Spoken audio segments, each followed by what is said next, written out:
Right, we have got an old original Defender parked next to our new Defender, and we're going to just walk round, have a look at them and decide, because we've got a lot of people saying it's a Defender, but is it a real Defender? It's just an electronic box of trickery.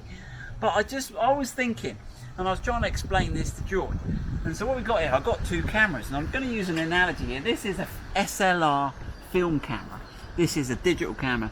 Now when the digital cameras first came out, people said, yeah, but no professional photographer will ever use one, it's not a real camera, it's just digital trickery.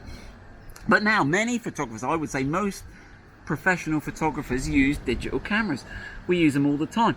Now that doesn't mean to say the SLR film camera is obsolete.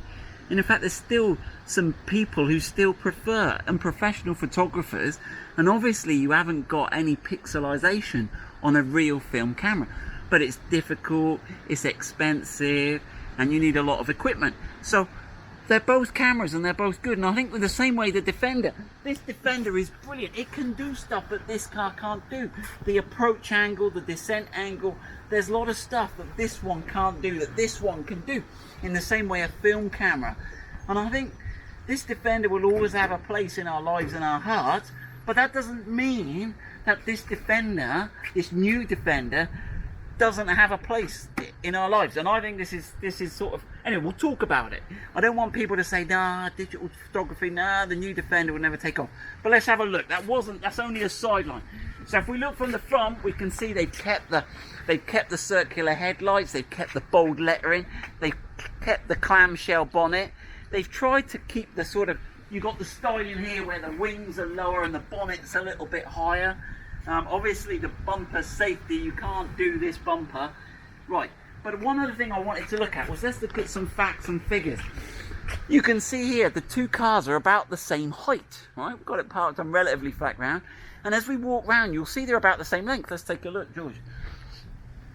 So we parked them pretty much as line by line, and if you go there you can see the bonnets are about the same length.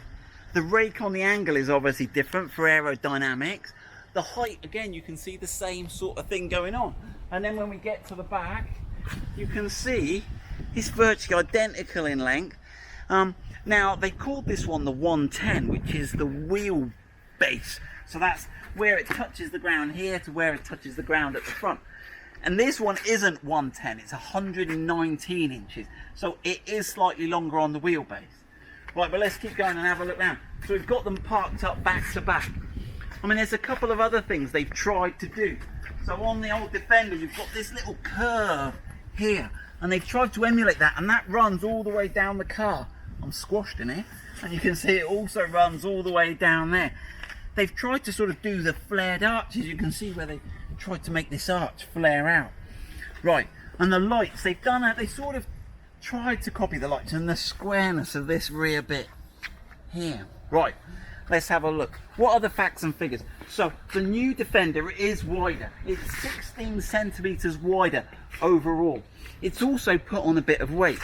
So that Defender 110 is about 2 tons. This one's about 2.2 tons. We've got the 2-litre petrol, which produces an amazing 296 brake horsepower, and the 0 to 60 time is about 8 seconds. The top speed of the old Defender is about 82 miles an hour. The top speed of the petrol 2-litre, they're saying it's 119 miles an hour. I don't want to go that quick. So we've got better performance on this one. The fuel economy is slightly better. It's not as good as I would have hoped. It's still a big car. It's still fairly unaerodynamic, but certainly the performance is a lot better. Right, let's just go and have a look round. Right, so that's sort of some performance figures. I've got a little graphic, I'll insert it here, there, right, and you can look there and you can see the different performance and the different weights and things.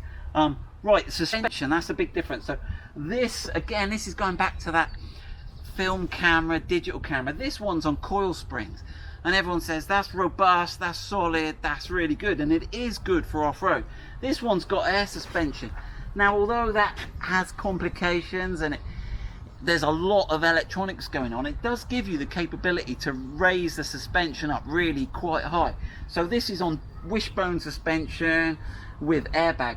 all the Land Rover 110s, so that's the 110 wheelbase, are going to be on air. Well, that's what they're saying. On the 90, when that comes out, you will have the choice of coil springs or air. But this one, R1 here, it's got air suspension, and we can raise it up and lower it down, and that's all cool. Yeah, another nice touch that I really like on the new Defender. So the old one's got these upper windows. They got a flash name for them, but I forget what it is. But you see these glass windows up here. If we go and look at ours, you'll see they've put them in. They've incorporated this. I mean, it looks quite stylish, but if you look inside, you can see that is actually a window there. You can see, and I think that gives a lot of extra light. And it's that retro styling feature that's quite cool. Right, let's go and have a look inside. Right, so this is inside, and yes, this is a real used Defender. Look, you got straw on the floor. That's what you. If it hasn't got straw, it's not real, George. Right, so you can see in here, it's quite confined. You haven't got much width. You've got a very similar style, but much more modern. Things like the grab handles. But if we look in the new Defender, we're going to have a look. They've got some retro tweaks there. They've tried to sort of look to the past, but this really is not an ergonomic layout.